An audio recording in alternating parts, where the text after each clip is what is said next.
Hey guys, welcome to Two Guys and Hockey Talk. I am back again this week, but I have a guest co-host. Keegan Bartram formerly has been with us on last year, and I believe we caught you twice last year. You co-hosted once.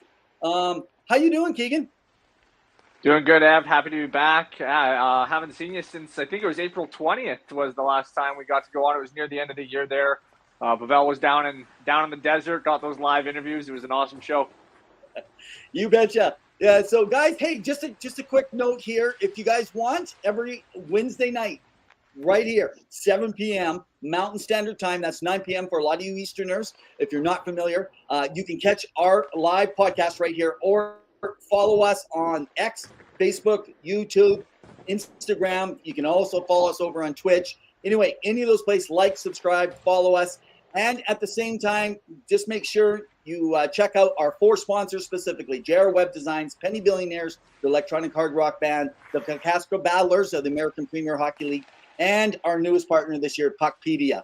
So excited to announce. Plus, make sure you go over and catch out not just our new segments this year, but check out things that are going on our site at twoguysandhockeytalk.com. Check out our former guests, just like we have here tonight. Check out our articles. So we got new articles going up, 3 to 4 that are going up a week. And can I just say that when our articles go up, Keegan, they are not articles that are clickbait, like which is annoying me out there. False rumors, big names. Guys, we're talking about, and I'll talk about a little. I wrote an article called The Iconic 5 Mount Rushmore of the top 5 players in NHL history. So stuff like that, guys, you're going to have. Well, Keegan, we got a lot to do. It's going to be, in the famous words of Ed Whalen, another ring of ding-dong dandy here today. So I am really excited here to be able to introduce you guys to our guests that we booked our guests quite a while back. In fact, talking about how long it was before we went off air last year that I was able to get this all lined up. So had no idea of what would be happening for the organization before. So, guys, I'm excited and happy to bring you our guest headliner of the night. His name is Mark Scheig. He writes for the Hockey Writers, and he is a part of the Professional Writer Hockey Association. Wonderful guy. He's in the know and the things that are happening for your Columbus BlueJackets.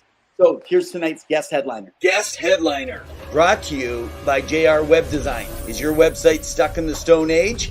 Well, you need JR Web Designs. They'll craft you a website that's as awesome as our show. Hey, Mark, welcome to the show tonight, man. Thanks for taking time out of your busy schedule to join us. Absolutely, Evan Keegan. It's a pleasure to join you, especially given the circumstances around the team. Oh, man, exactly. So, you know what? Why don't we jump right into things right away, Mark?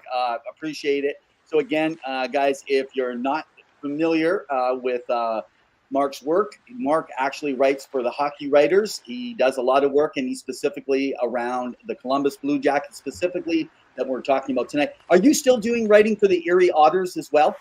I am not. Actually had to back away from it because I actually moved to Columbus full-time for this upcoming season. And so just something had to give. And after 10 wonderful seasons, no more Erie Otters coverage from me. Wow. Yeah, that it takes its toll writing, doesn't it?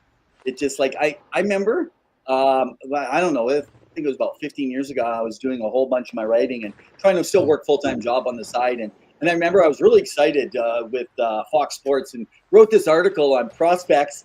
And I was so excited. I had over 20-some thousand, quick clicks on it. The first, 6 hours? And they were talking how you get paid by click. And then once I got $1.75 in pay, I decided that was not my thing, Mark. So I don't know how you do it. No, listen, Erie will always have a place in my heart because that's where I got my start. And a quick story for everybody. My first ever interview, believe it or not, was Connor McDavid. It was his draft year. No way. Could you just imagine how nervous I was? My first ever interview was with that guy. He knew it too, which was kind of nerve-wracking, but a little bit funny at the same time. And kind of understood what was going on. And then over the rest of the year, it was great. And to cover his draft year, to be able to cover a championship with them back in 2017 on that stacked team when they had Dylan Strome and Alex DeBrincat, among others. It was just great time all around. Just sometimes it's time to move on and to be able to dedicate full-time to Columbus now is definitely something I've been looking forward to. That's so awesome. Okay, well, Keegan and I have some questions that we're going to banter back with you here. So why don't I start us off? So first up, we could not imagine what everyone associated with the club is going through with the recent passing of who we in hockey, especially around the Flames, I'm out of Alberta, was known as Johnny Hockey, Johnny Gaudreau, and his brother Matthew in their passing with the accident that occurred. And I'm sure it is a mixed bag of emotions for the players because they just want to play, but they have suffered a loss and they still have a grieving process. And for some, the grieving can be quicker and some it can be much more difficult and longer. How are the players and the staff managing all this in spite of now camp opening up here? Evan, they're saying the right things. I mean, there was media day today when Don Waddell, Dean Evison both spoke, and then players Boone Jenner, Zach Werenski, and Sean Monahan spoke for the first time since the tragedy. So you can imagine that the emotions were high, and especially when Monahan was speaking, it was crazy just because he came out to the availability wearing a Johnny Gaudreau shirt, and then he really opened up about just everything that he was thinking about, being quoted as saying that he will always miss him. He was actually asked as well, is there a particular story of Johnny that you will always remember? And at first he said really hard to pick one, but then he eventually said the moment that he found out that he was going to be a dad for the first time, so that you just know that emotions are running high right now. They're going to run high for a long time. And that's going to be kind of the question going into this training camp. All hockey aside, how are the guys going to handle everything? You know, they're going to have some good days. They're going to have some dark days in there. But the one theme that's come out of all of this is that they are going to lean on each other more. They're going to be accountable. They're going to be vulnerable, but they're going to do everything together as best they can. As Boone Jenner said today, there is no playbook for this. So they're going to just try and take it one step at a time, one situation at a time. A little cathartic for them to be able to go back on the ice to get training camp going is, you know, if there's anything that Johnny Gaudreau would have wanted, it would have been for his teammates to be able to play hockey. So at least they're getting this opportunity to do that at the start of training camp here. But who knows what you're going to get day in and day out, because that's a big hole that they're going to be missing for a very long time. And there's kind of an element of, is this really real? I was actually thinking for a little bit today, Johnny's going to come through that door. Like, this actually didn't happen. It's just, you keep questioning that, but then just the whole reality sets in, and you just feel for everybody in that organization, because you don't get over something like that in a short amount of time. Yeah, Mark, man, everything you're saying is so spot on. And again, thanks for joining. But it's you look at the how they're going to approach this as players now, and maybe you being the writer and more or less a fan as well, you get to see the inside of it. What's it like? Maybe is there an optimism for this season? They're obviously going to, you don't want to say use it as motivation because it was so tragic, but they are a motivated bunch behind Johnny Gaudreau's passing. And obviously they bring in some veteran guys like Sean Monahan, like you mentioned, James Van Riemsdyk, my apologies, recently signed. So is there a little bit of optimism for this season, just, after the struggles of last year? Yeah, a little early to see where it's all going to go, because we're really not sure that the complete roster is there yet. Don Waddell said that he actually talked to at least 5 or 6 different general managers. When he spoke to us in Buffalo at the prospects tournament, he said that we're 2 forwards short, and that was before they brought James Van Riemsdyk on. So it's pretty clear that they're still looking to bring somebody on who kind of fits what they're looking for. In terms of optimism, there are reasons for it.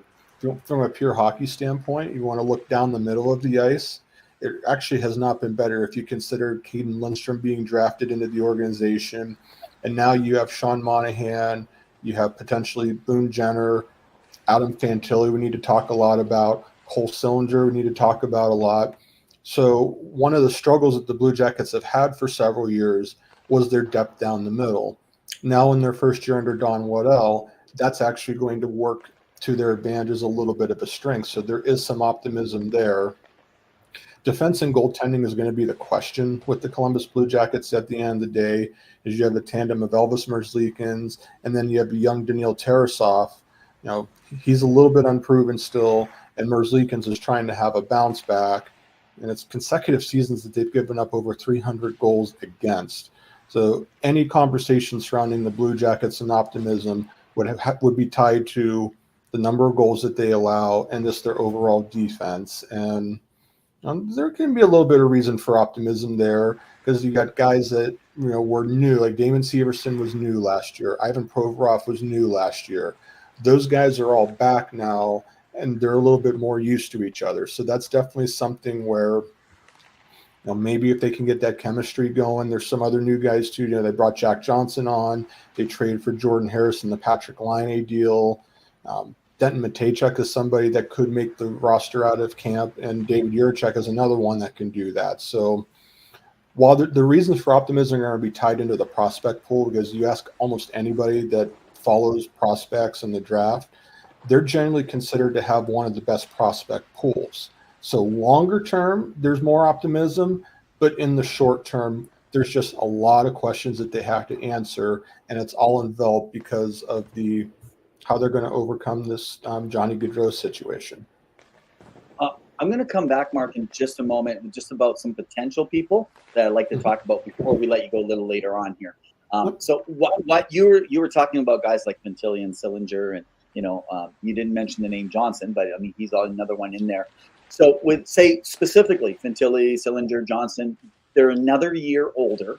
Are they ready to take that next step? And the question is, from your perspective or what you're hearing, do you think fans need to be a little bit more patient with the development of these young guys?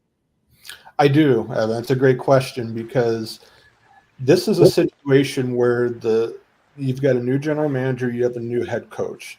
So you're getting a fresh perspective on a team that was under a previous regime.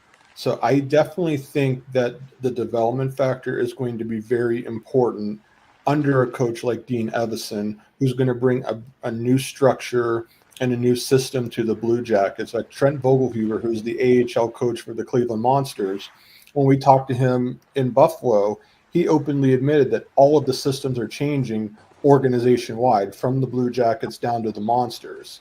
So the development factor, I think, has to be considered, where Fantilli had the unfortunate injury last year. He seems like he's going to be ready to roll in year two. Kent Johnson had the torn labrum at the end of last season. He's been deemed 100%, and he's ready to go as well. And then you mentioned Cole Sillinger, just somebody who I think can very much go up toward the role of a 2C, maybe even a 3C. He showed some signs at the end of last season that he's ready for more.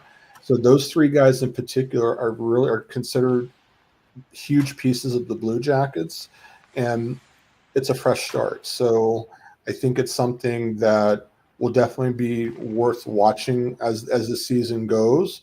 But it seems that Waddell and Evison very much are going to value the development factor, utilizing the AHL and making sure that guys are ready to go. Now, that was obviously before the Gaudreau situation happened. Now, with a couple of open spots still, there could be opportunity for some other guys to be able to step in right away, just out of necessity. So it'll be interesting to see how they decide to do that, if they do bring another player on board to allow for that development. Because I think that's the one thing that's really been lacking from the Blue Jackets for the last couple of years, has been, I think, trying to push guys that haven't necessarily been ready into roles, and then really not fully utilizing the AHL. I think under this regime, all things being equal, that's something that they're really going to take advantage of, so that guys are properly developed, and then they're able to just come in seamlessly whenever they're ready to go. Well, you mentioned the prospects, and I'm a Western Hockey League guy to follow through. I'm from Medicine Hat, so I get to see the likes of the Caden Lindstroms and Cole Cylinders and stuff as they're getting picked and how good they've been. But are you guys looking, in terms of management, do you think they're looking at the chances here? Because you have some, like you said, some top 10 or top tier talent coming towards your organization, like Caden Lindstrom, Charlie Ellick. Denton Matejchuk, Corson Kuhlman's I liked when he was in Brooks, just an hour up the road from me.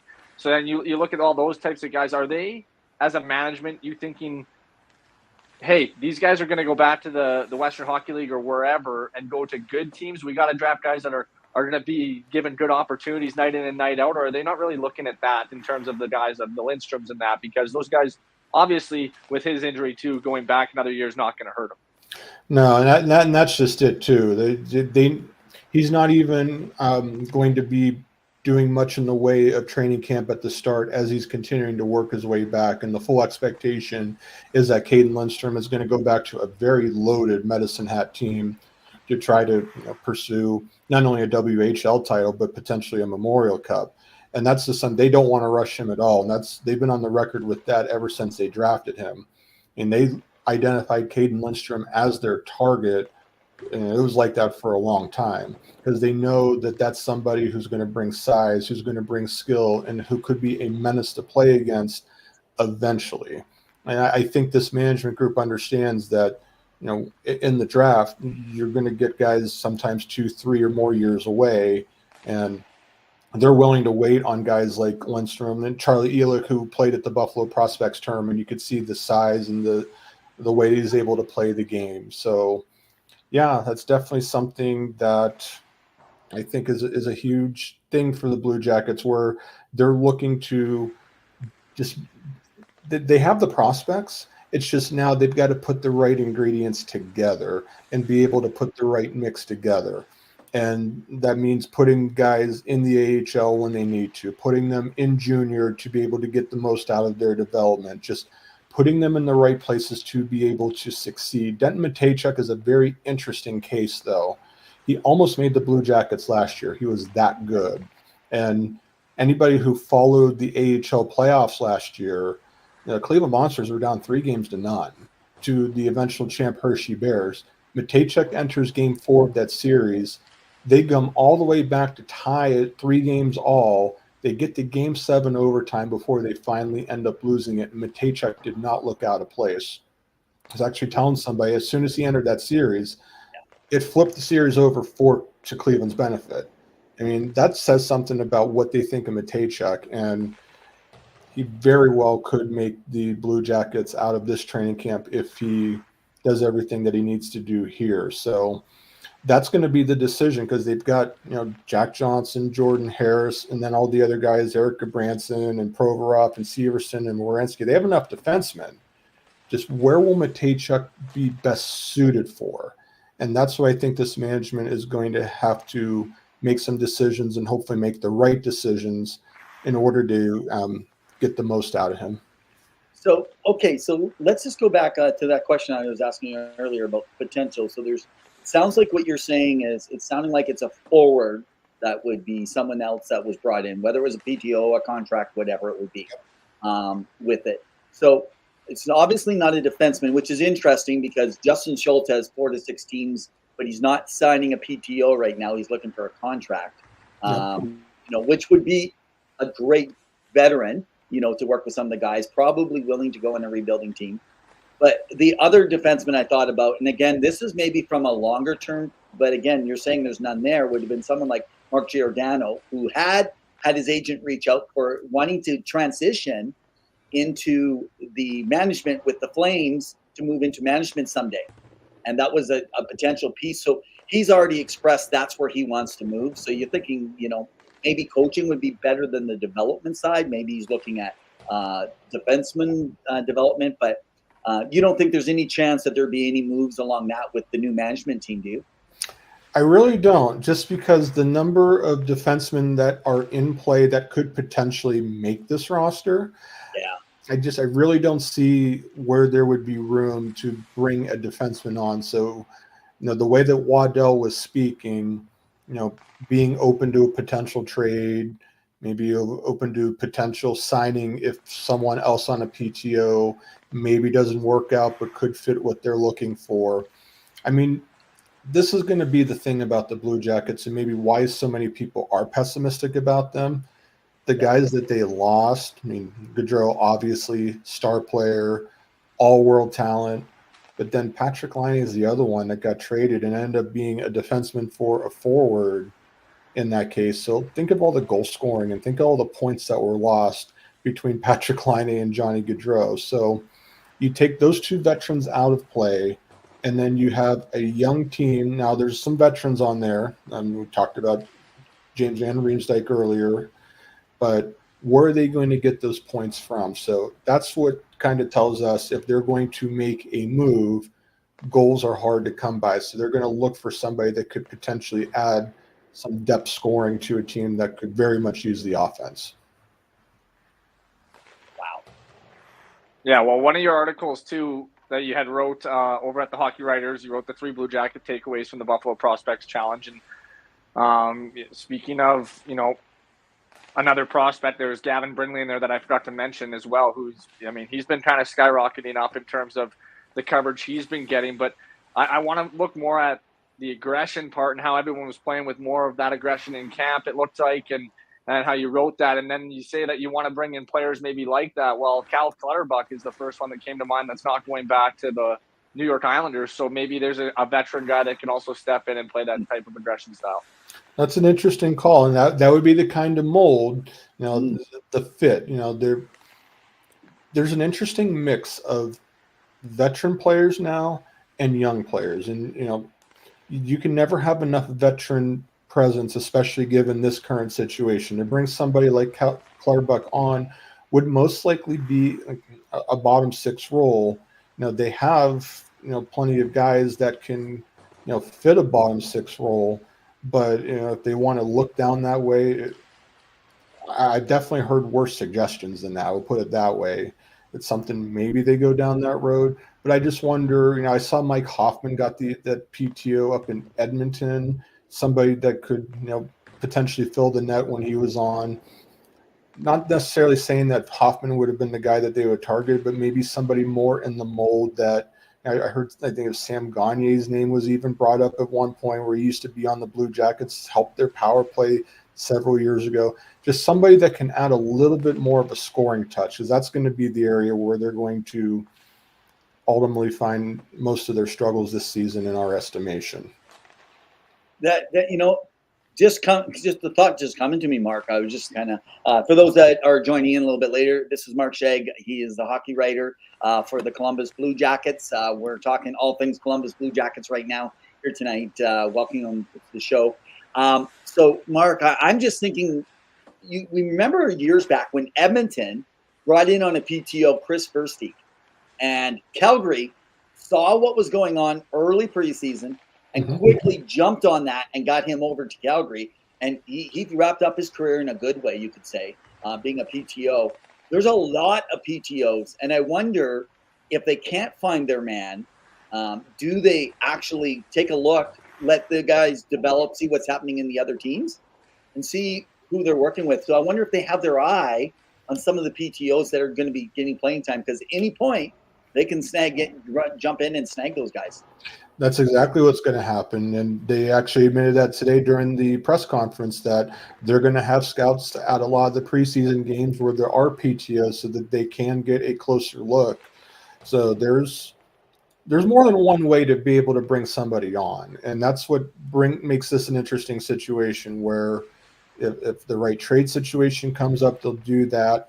If the right player falls out of a PTO, or maybe they're impressed by them, they can go out and sign them to a contract trumps a PTO. That was the point that they were trying to make. So if they see the right situation, yeah, absolutely, that they're going to be looking all over the league for that. At this point, we have to expect that they're going to bring at least one more body on up front. And I just think, because the importance of that is the domino effect of the rest of the lineup. You want guys to. He brought up Brindley a little bit earlier. Like, do you really want to force Gavin Brindley into a situation where, maybe he'd be a little bit better off to start in the American Hockey League to just get used to the speed of the league? He's a smaller player. Would he be able to handle the rigors of the NHL?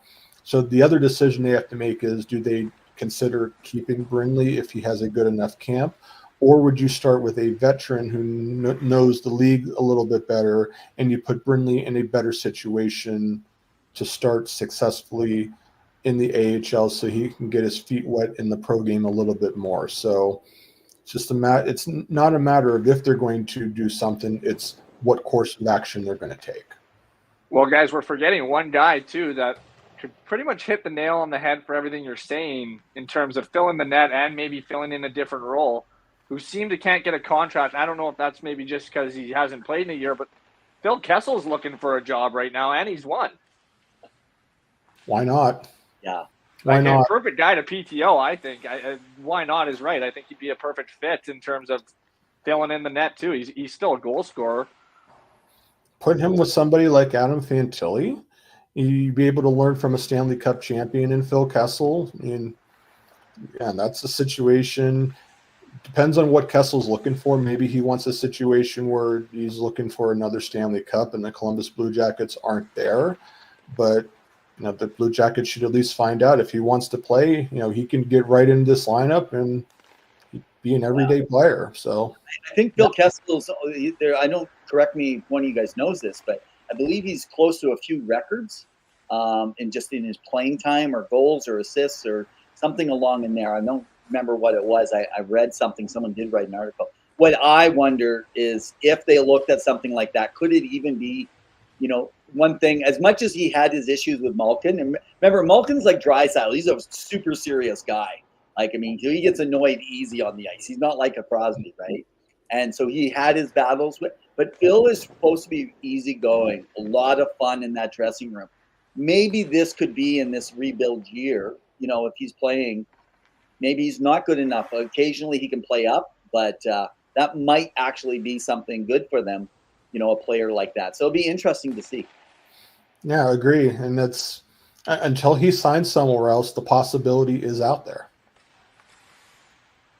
Well, last question for you, and we're going to let you go. We appreciate so much Mark Scheig from the Hockey Writers with the Columbus Blue Jackets, guys. Make sure that you go over and give him a follow. If you want to follow him, just make sure that you go over so you can catch him at Mark_Scheig, as well as you can go read his articles over at the Hockey Writers. So the stuff we just talked about, the Prospects Challenge and some of the stuff that he was writing on. So why don't we finish with this last question? I'm really curious. Being from the West. Oh, by the way, being from the West, I got my eyes on doing some scouting this last season because I'm in the West. As far as live, was Caden Lindstrom. Unfortunately, there was a couple games I was at that he wasn't there. It's interesting he ended up with you guys because I actually said early on a team he needs, the way he plays, would be a team like Columbus. If he was put into a position, I think, in a place like, say, Chicago, or another place along those lines. I'm not sure how his development would work because we know Columbus won't be rushing him with it. And their style of game, I think it fits him really well. So just from my part, I was pretty happy with that. So you guys have a stadium series coming up, March 1st in Columbus. Has there been much talk or hype around? I know with the tragedy, I'm just kind of curious from an outsider outside of Columbus.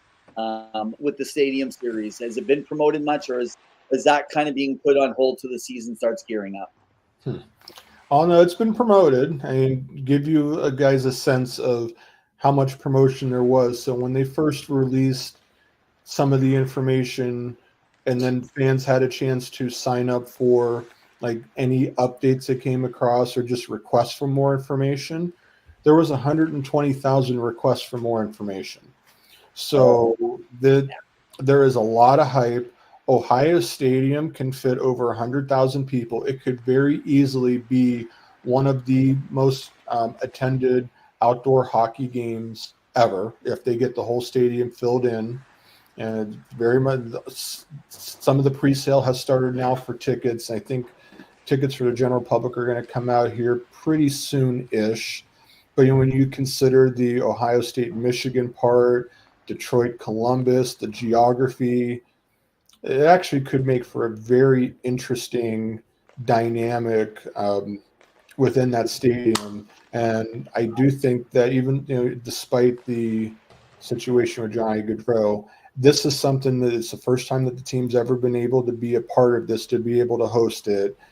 There's going to be a lot of hype leading up to it. And I think that It's going to be a huge event for everybody that's involved. So, yeah, I don't think hype is going to be a problem with this whatsoever. Everybody has been looking forward to it, and it should be a really good game with two teams that generally, in past years have played really good games against each other. Exactly. All right, before we wrap, Mark, just a couple things. So Jordan types in over on Facebook. He says, I don't think Phil can pass conditioning. Just saying. Well, I think we can all say that we know he eats his hot dogs. That's the running joke. And I don't know. And the other one, of course, Jordan likes to make fun. He loves his WHL boys. And sometimes I talk about the U.S. kids. So he wants to throw, he says I'm a Lindstrom hater. I probably shocked him that I showed a little love here tonight. Mark, thanks so much for joining us here tonight. We greatly appreciate your time. Yeah, Evan and Keegan, thank you so much for the time. Definitely appreciate it. Cheers. Guest headliner, brought to you by JR Web Design. Is your website stuck in the Stone Age? Well, you need JR Web Designs. They'll craft you a website that's as awesome as our show. That was awesome. So much appreciate, guys. If you haven't got a chance, we'll have it out there. So Mark Scheig, he is the hockey writer for Columbus. That's his full-time gig, and some great stuff that he actually shared there, Keegan. Yeah, absolutely. I mean, he obviously knows the team through and through. He puts his work in, and it's always appreciated when you get guys like that to come on and give us their time. Yeah, exactly. So just if you guys didn't catch it a little bit earlier there, so our buddy Pavel was checking in a little earlier. He's on leave. So Keegan Bartram, former guest, he's done play-by-play around the JHL and the WHL. Anything he's done his coaching at was it Miners or who'd you do the your coaching with? I forgot. You're from your session. Yeah, I coached. I coached 2 years as the head guy for the U16 AAA team here in Medicine Hat, and then that league switched, and I went to U18 AA. Okay, so guys, if I'm talking tonight and you don't believe what I'm saying, and it's around coaching, and Keegan says it, hopefully you'll take his advice. But I would like to say that from a management perspective, I was not at the press conference. I did not hear anything at the press conference. But the whole thing about signing someone else's PTOs, that was interesting. We're throwing out suggestions, and I don't know, maybe we should be down there managing and working with the team with the new management. I was going to say to him, Dave, give me Don's number. I'll throw out a couple of things about some guys. Maybe we could get ourselves in there. Maybe I apologize to whoever's the play-by-play down there, or even color to get in there, man. Maybe we should have gave you a shout-out to pick up some work down there with Columbus right now. It's a tough story, isn't it? Yeah, I mean, what do you really do, right? I mean, at least the whole mantra of the team and everything right now is, we're going to work, we're going to put everything together, right? And I think they're going to be exciting. I had a little more high hopes for them last year, and it just kind of fell through. But I do think that they still have that exciting talent that Mark touched on with all those guys and filling in certain guys that have to score. I think they're going to be pretty fun. Maybe not a playoff team, but still a very fun team to watch. Absolutely. So, hey, guys, just a heads up, throwing all our sponsorships there, Web Designs, Penny Billionaires, Puckpedia, and the Kalkaska Battlers. Don't forget to follow us Wednesday nights right here live, 7 p.m. You can follow us on Facebook and YouTube specifically, but also on Instagram. Follow us on X or anywhere you get your content. Also want to bring to attention all our new segments, which we're going to go into one of our segments here in just a minute. Not a new one, an old one with our rant of the week, but also including tonight with Mark Scheig. If you go up, check out our articles. All of our articles are being written throughout the week around hockey, different takes. It's not clickbait. It actually is sharing things that are true and or different takes and opinions. And if you want to follow any of our guests or get some of their information, just make sure that you jump on board over there. All right. So having said that, I think it's time right now for Rant of the Week. Puckpedia brings you Rant of the Night. Calling all hockey fans, stay on top of your game with Puckpedia. It's the ultimate source for NHL salary cap information. Okay, I call it Rant of the Week, and it's Rant of the Night. Maybe it's because we thought we might have a few more. I don't even know my own segments, and we're a year old. Okay, guys. So I just want to this will be really quick. I'm going to do a mic drop here in just a moment. A lot of you people have loved Dominic Hasek. Dominic Hasek has a way of being in the news. Whether or not it's his equipment leaving the Hall of Fame back in his home country, whether he has to pick it up, take it home, whether he's got different remarks. One thing that has really bothered me, I feel like it's just like Theo Fleury, because he wants to take the platform from his exposure and his popularity, and I get it. They have the right to do that. So if you're in agreement with it, I understand. But I struggle with it, and it's my rant, so that's why I'm talking about this. And that is, he's made this grandiose statement that he believes, and so I call it bigotry. You can call it what you want, but he believes that as long as the NHL is going to play Russian players, that there should be $2 billion to $4 billion a year sent from the NHL over to Ukraine. Now, that to me is taking a political stand, saying I'm supporting Ukraine and I want them to have, this is my take, I want them to have money, and I don't believe a Russian player. My question to Dominic Hasek, and I would gladly bring him on the show. I know he'll never come on, but I would gladly bring him on and talk about this. So would you say that if you have a Russian staff member who is working for your company in the oil field, maybe in human services, are you thinking that company should pay money over to Russia just because they're players of hockey? Has nothing to do with it. They're playing for their NHL teams. The country is banned from being represented, but the players, no matter where they're from. So if Czechia was doing something wrong, does he feel that same way? I don't know. That's my thing. And honestly, guys, that's my rant of the night. Puckpedia brings you Rant of the Night. Calling all hockey fans, stay on top of your game with Puckpedia. It's the ultimate source for NHL salary cap information. I mean, the NHL already has money issues, so I don't if that was the case, they'd be really in trouble having to pay off every country. European players wouldn't even be allowed in the league anymore if that was the case. I just don't think there's enough money to go around to throw it to every country for the players. And plus the stance is to be so political. Russian players can't, even if they were or against Vladimir Putin, they publicly can't really say, because then that endangers family over there. And you got to think about it on the human perspective. People that get mad at players like Alex Ovechkin because he is publicly with Putin, there's nothing really he can do, even if he went on there and said, no, I don't like Putin. Well, then now he's in real trouble. He can't ever go back. And it's a totally different world over there. So I think people just got to and he's Czech. So I don't understand why his stance is all about that anyway. Yeah, they've had some bad background, just like someone who's German, right? They've had a bad background as well, right? In years past and stuff. I saw you at the end of the rant. I saw, oh no, I think Keegan wants in on it, and I knew but it is a weird stance. I know we don't have a lot more time to talk about. We have a pile. Guys, we have about 19 minutes, maybe 22, 23 if we go a little overtime here tonight. But we have a ton of different things that we want to be able to do. So why don't we go ahead with our next segment? We want to step outside of the NHL before we wrap up with all the NHL.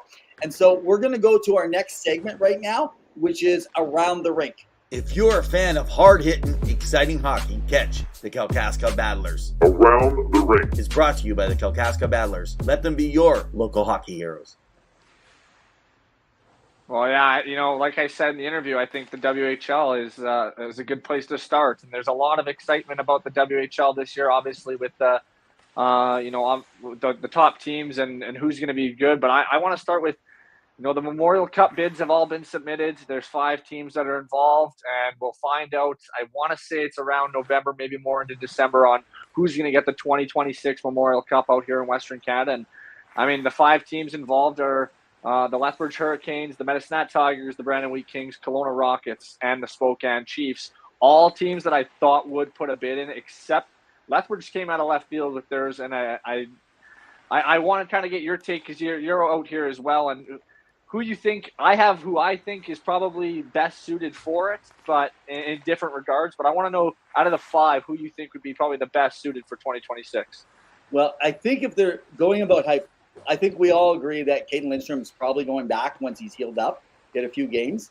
And right now, you're wanting to showcase the future, and that's Gavin McKenna. So what's the chance of next year they're getting it? Probably not high. And it's going to be the last fight. And right now, they're loaded up. So I do wonder if they go ahead and look at Medicine Hat as the front runner. That's really – it's a political game. It is, right? You know, Medicine Hat's a smaller community. So that's my hope that they get it. I will say if this year, I'm going to do my best to make it to the Memorial Cup. Oh, absolutely. I mean, it's going to be exciting, obviously, but I won't stay on the topic too long because, like you said, we have a lot to go with. But I kind of narrowed it down in my head of how I thought it would go, and I think solely based on the 5 teams, 5th place would be Lethbridge to get it, only because I just can't see their team being too relevant. And obviously, you do trades and all that stuff, right? But I just can't see them being that next jump to get it and pull the best from the country.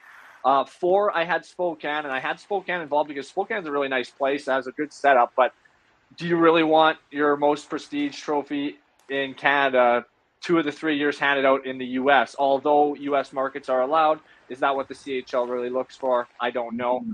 Out of those other 3, Brandon, Kelowna, and Medicine Hat, Brandon's already hosted, but they are going to have a very good team. I think Jackson Jacobson finds his way into the league now. Charlie Ellick, like we just talked about with Mark, is going to be on the back end. Hadland, Roger McQueen's going into his draft year. They're going to be a good team. Kelowna has definitely the market. They definitely have the setup, and everyone wants to be in Kelowna around May. And the rink is right downtown. Is the team going to be good enough? We're not sure. They lose Andrew Crystal after this season. Is TJ Ginla stick around next year to be involved? We're not even sure there. So we'll see what Kelowna does. And obviously you mentioned Medicine Hat. What a team they're going to have. The only issue is everyone has the same complaints here, is the rink is outside the city. And to have everyone come from out of town and to put – there's nothing out there, it's going to be kind of I'm not going to say an issue to travel back and forth. Medicine Hat's not very big, 15-minute town. But it's still kind of annoying to move around that way when you have a rink downtown, and that's kind of what's centered around it. And that's what the CHL, I think, looks for in terms of how can we publicize this for everyone. Yeah, exactly. But, you know, maybe they do a temporary town. They build something portable. They move it out by the rink with some farmland, some stuff. I don't know. Make a party, Memorial Cup party. You got the area. You got the area out there to do it. Hey, just a heads up. So just to open ice hits with Scotty 2 Hockey. I see your comments on the side. I am going to come to that because we're going to go over to the KHL in just a moment. But one more thing you want to talk about around the AJHL, I believe. Yeah, I mean, the AJ, I've done some stuff in the AJHL, obviously, with the play-by-play over the last couple of years. And I love that. And obviously, we talked my first show about how the big change with the 5 teams that defected and all that, right? And now everything's kind of set in stone. Those 5 are part of the BCHL. The AJHL has now added a 12th team in the Devon Extreme just outside of Edmonton. Woo! And now they have a full 1-division 12-team league, which looks awesome. And it's awesome to see that. I love the new clean look, too. Bauer on everybody. The new jerseys, some teams are going with new designs. A team like Drayton Valley went with green helmets. So everyone's kind of tightening up and looking pretty sharp for this new season and new league. So you're going to have to do us a favor and go post it maybe over in your X. So, guys, if you want to follow Keegan, you can follow him over on X. We'll make sure we put all the links up for you a little bit later. Check out as well. If you know any of the teams, they're looking for a freelance play-by-play. He's ready there for you. We'll give him another shout out here with the work. So, having said that, yeah, if any pictures you got of that, I haven't saw them yet. So when you mentioned you wanted to chat about that, I was like, I didn't have enough time to go do some search, but you have it. We'll throw it up on our Facebook. Everyone that's following, by the way, our Facebook is probably our #1 stream of little odd things that we talk about, 2 Guys in Hockey Talk. So it's not just about our podcast. It's about our articles. You can find everything out on our former guests on our main page. And you can also follow, if you want to follow this show, you can follow right through on YouTube on our main site at 2guysinhockeytalk.com. But if you go to our Facebook social media and or follow at hockey_2 with Pavel, my co-host, and or myself at REV, you guys can actually find a lot of things we share in hockey. across the world of hockey, not just NHL. So, yeah, if you can get that out, that would be kind of wonderful. So before we go to a couple things I want to cover around the ring, so Open Ice Hits over on YouTube says Demidov only slipped to 5 because GMs are scared to draft Russian players. Thought? I would say there's probably some hesitance. I know the Mishkov one, of course. If you can't tell, I have a certain loyalty to a certain team, but I think that there is some obvious reasons why the Russian players, they could fall off, and it's not a lot of trust. That league over there is so good too that they might want to stay and stay loyal to them. So I understand that, but I think if a player Demidov is good. I didn't know if he was going to fall to 5, and he did. Montreal took the flyer on it. I think Philly did the same thing with Mishkov, knowing that they've had those conversations. So it's ultimately on those teams, I think, to try. And from my understanding, the Mishkov one was Arizona tried, Montreal tried. He said, no, I'm not coming there. And that's probably why he fell to Philly. He wanted to be a part of Philly or Washington was my understanding. But yeah, there definitely would be some hesitation with the Russian players, especially in the world right now. Yeah, and he talks about how Mishkov fell in the draft for the same reasons. So, and I would kind of maybe reiterate a little bit of what you just said for Open Ice Hits there. Mishkov, we heard it early. People were worried about his attitude. We've had former guests on, agents who have players over there who saw the way he was, done the things. So they all have their different takes. Just so you know, we understand everybody has a different perspective, different take. We don't know who's right or wrong. Someone like Nail Yakupov looked like he was going to be a sensation, but he just couldn't. Regardless of what you believe, the development, there still is 50% of this still falls or more on the player and their ability to overcome. And if you're going to be a pro, you got to find a way to overcome. And Mishkov, and I'm still bewildered, by the way, on this one. I'm glad he's there. I consider him the best, second best in his draft. That's going to have the second best career. I'm glad he's coming in. I'm a little worried on if he doesn't produce like they want him to for the fans, what's going to happen, or if Demidov doesn't perform for Montreal. Montreal is making him to be the next French god. And I hope Demidov does well, around that. But I will say this, just because we're talking Demidov, so he's played some with Kuznetsov, and if you haven't saw it, you can probably find it on YouTube somewhere on X. But look, Kuznetsov does a Michigan and fakes the Michigan by passing it out front to Demidov for his goal.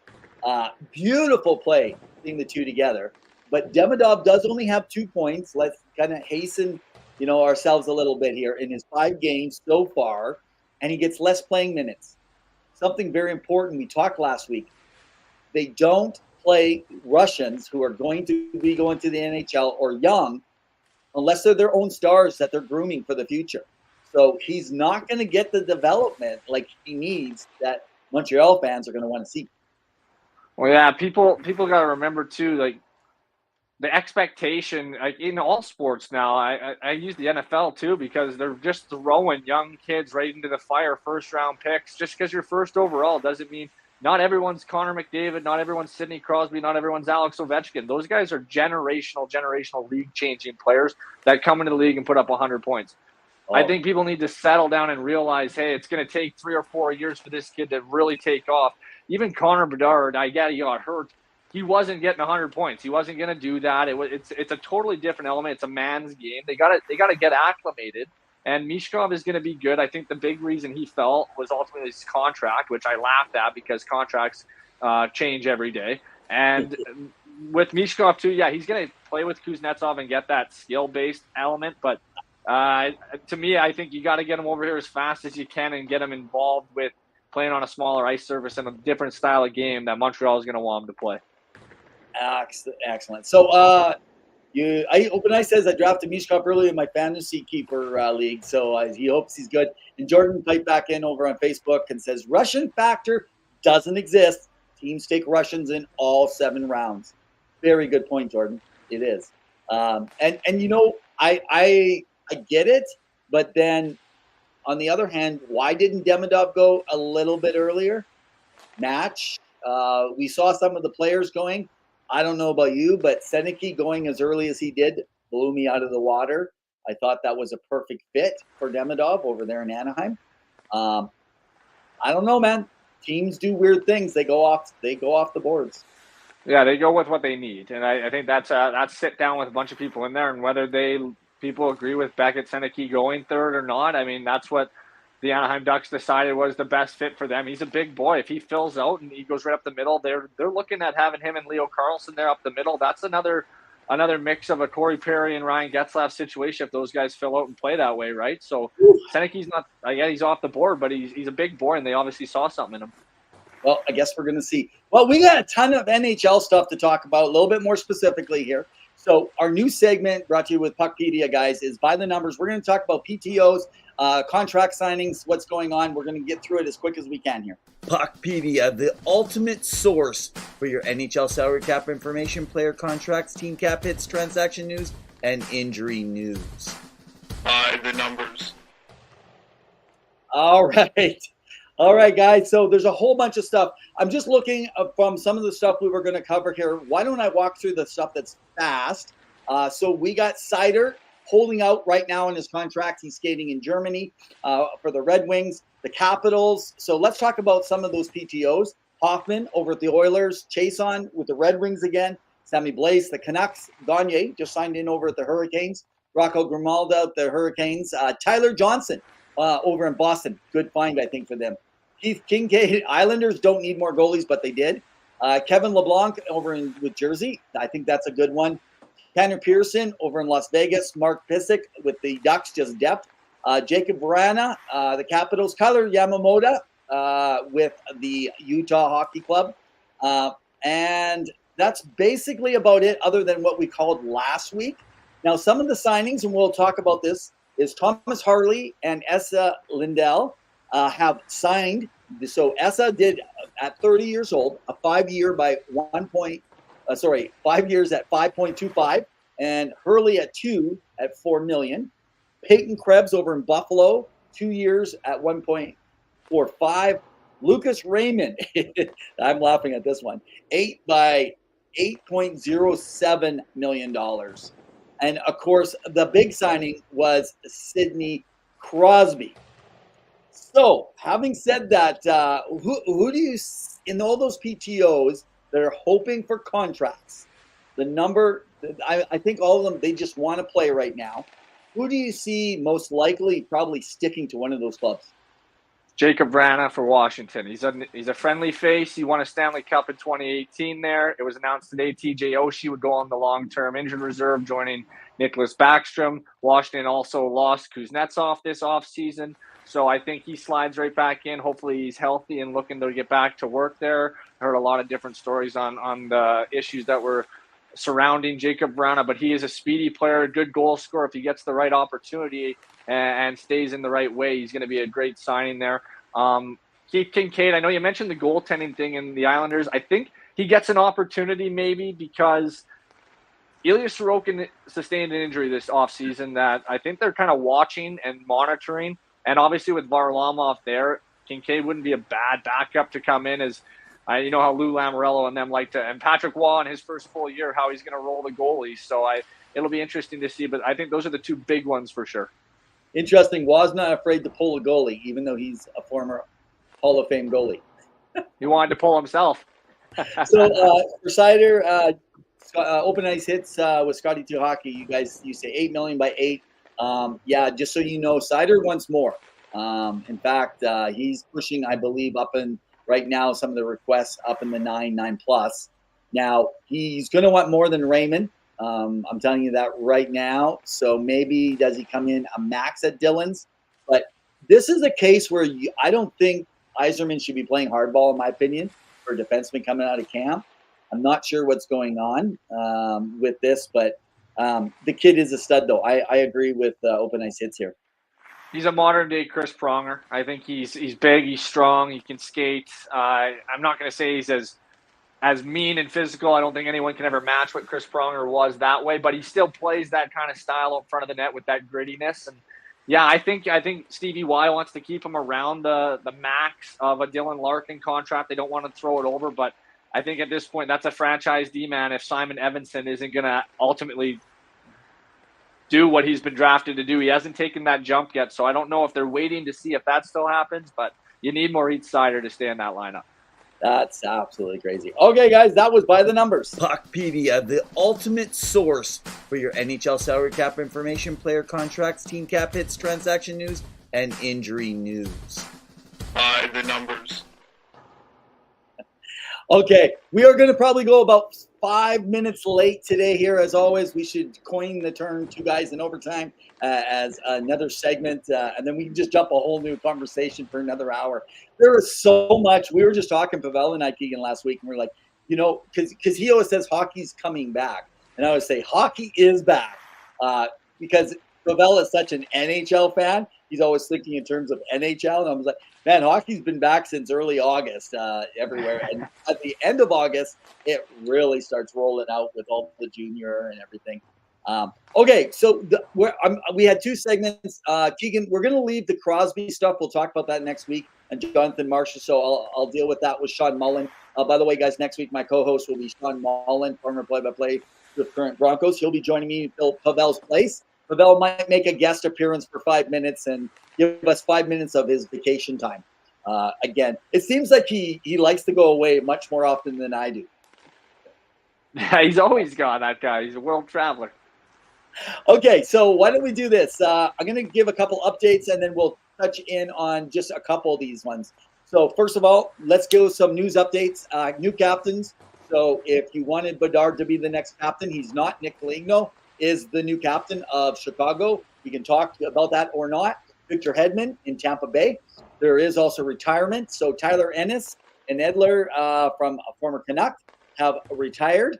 Ottawa, news is out of Ottawa with the Senators. They're closer to building that new arena downtown. There will be a movement at some point. They need to make money. The Utah Hockey Club sounds like it was first leaked by Clayton Keller. The new name will be the Yetis. They haven't officially announced it. Everywhere else it's leaking. Yetis, some say Mammoth.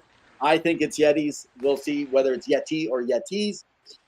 So Tampa Bay also did something interesting. They have actually now the first time that this has ever happened. They have a Bolt for Life members. So suite holders, members, partners, they have put their names frozen into the Bolt in the middle of center ice. So really cool idea to honor them. Former NHLer also, by the way, Cal Foote has signed over with the Slovakian pro team. Rasmus Dahlin out of Buffalo has been evaluated. He's sustained an injury. Jason Robertson has had surgery on his foot at the end of July. He's going to miss the majority of training camp. I am hearing from a few other people that while everyone's saying the majority, he likely could even miss the first 2 games of the early preseason. So mid preseason games might be the best that he's going to get back. As well as terminations, another one was Brad Holland, assistant general manager for the Edmonton Oilers, gone. Jeff Jackson cleaning house, moving around. New jobs also stick in the same area. The Oilers have hired Cassian as their OHL new scout. He's going to be trained a little bit by Warren Reichel, who works in the organization. And your team, one that you enjoy watching, the Flyers, they've hired Kitchener's Rangers manager of communications and team services as their new manager of hockey and player communications. And where's the Dallas Stars? Jordy Ben is now a development assistant and AHL scout around that area. So here's the one that I want to ask you about. Rogers has bought out Bell's share in the Leafs, $4.7 billion. But they can't afford to send their radio crew to go down and call games in Vancouver. What's going on, Keegan? Oh, that's the most frustrating thing to hear as a broadcast guy. Like, that's the dream. That's why you get into it, I think, is you want to be at the game. You want to be seeing all the live events and being a part of the team that way. And to do it from your studio or wherever they do it, I think that would rub me the wrong way completely. I don't say it would actually push me out of a NHL job because I would love that. But I think it's just kind of a slap in the face to see other teams allowing their organization's radio hosts and play-by-play guys to go. But now you're not allowed because of a Rogers thing or a money thing. I mean, $1 million organizations, $1 billion organizations, and we're not able to send 2 extra bodies on a private jet down to call a hockey game. And it's, to me, it's a slap in the face to those guys. Oh, that's just crazy, eh? All right. So now, having said that, let's just kind of stick to a little bit. I got a whole bunch of stuff going on in the background. I'm so busy trying to get things through. We're in overtime. So Open Ice Hits writes another remark here, says, I agree with Chicago giving the seat of, he's a proven vet. He's worthy C in Columbus. He eventually is going to retire in a few years, and then he can hand it off. Not a bad idea.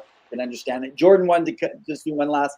He was talking about the GMs. They'd rather wait it out, but ruin relationships with players. Some people say it doesn't, but business is business. We'll talk next week about Jonathan Marchessault and Kelly McCrimmon in Vegas, how that could eventually turn out bad too. But yeah, I just want to come back to that last question. We'll just kind of finish that with around Rogers.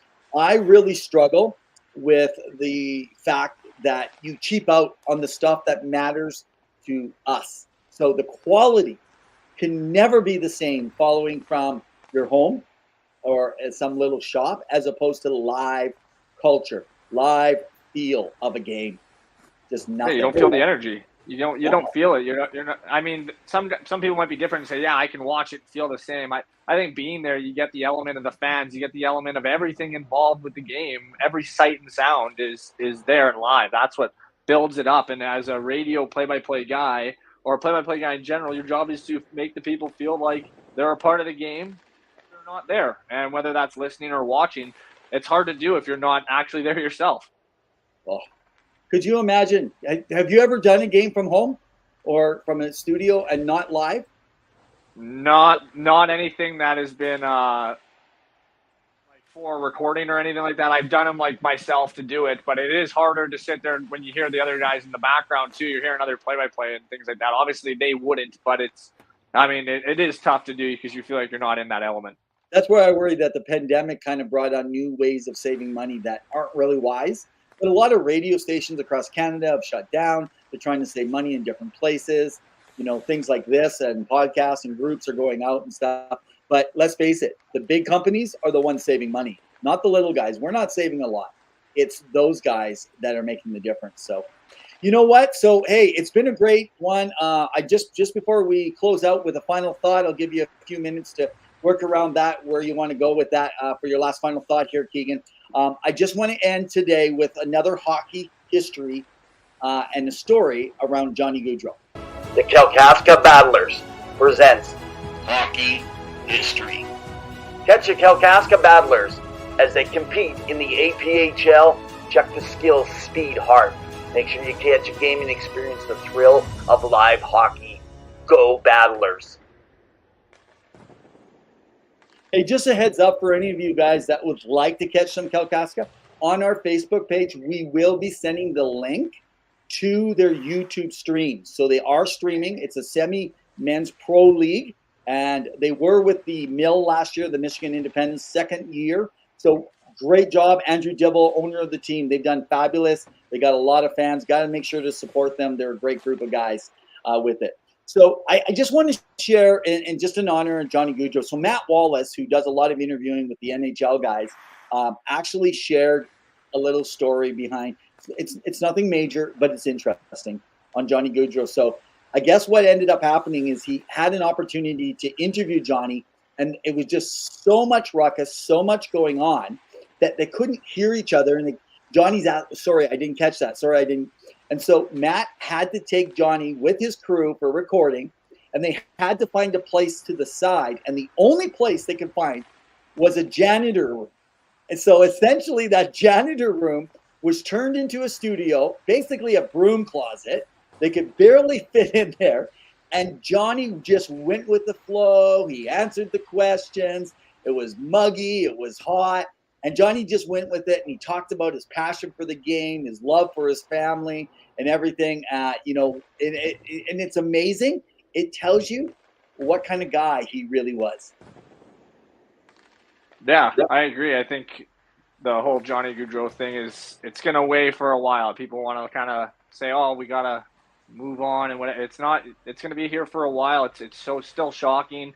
And like Mark even had mentioned, thinking it's not true, he's going to come through that door. I think I'd be feeling the same way if I was involved with that organization. So it's going to keep happening. Yeah, exactly. So open eyes. Hey, thanks, man, for the shout out here. Good show, boys. Appreciate all of you guys for joining in with us here. One of the things to always remember, Wednesday nights, you can catch us on Facebook all throughout the week, also on X. Check out all of our former guests. Keegan, my guest co-host. I'm going to have to make a section for guest co-hosts now with all the trips that Pavel seems to take. Maybe we'll get him out to some NHL rinks again like he did last year.